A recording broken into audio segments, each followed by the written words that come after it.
பாருங்க, நாங்கள் பாட்டு கச்சேரிக்கு போகிறோம்.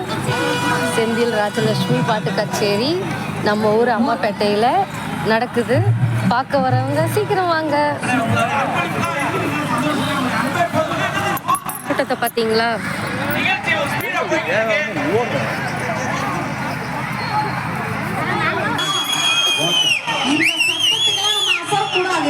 இப்ப 4 வரி நான் பாட போறேன். எல்லாரும் சேர்ந்து கும்மி அடிக்கணும். ஓகேமா. அப்ப பாருங்க. ஆண்கள் கும்மி வெயிட்டா இருக்கா, பெண்கள் கும்மி வெயிட்டா இருக்கா நம்ம பாத்துருவோம். பெண்கள் எல்லாரும் அங்க கும்மி அடிக்கணும்.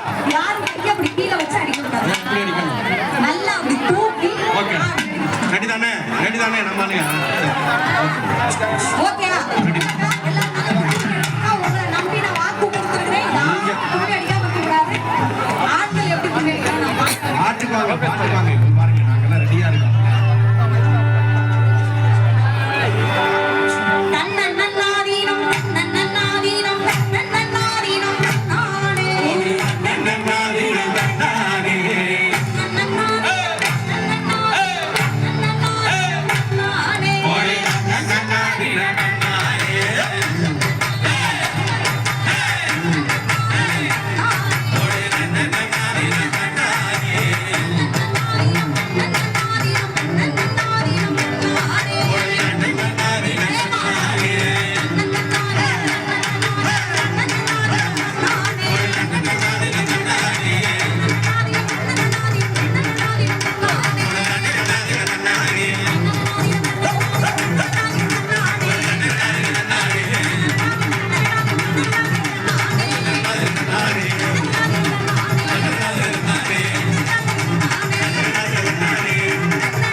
என்ன உங்க ஆண்களும் கும்மி அடிச்சாங்களா?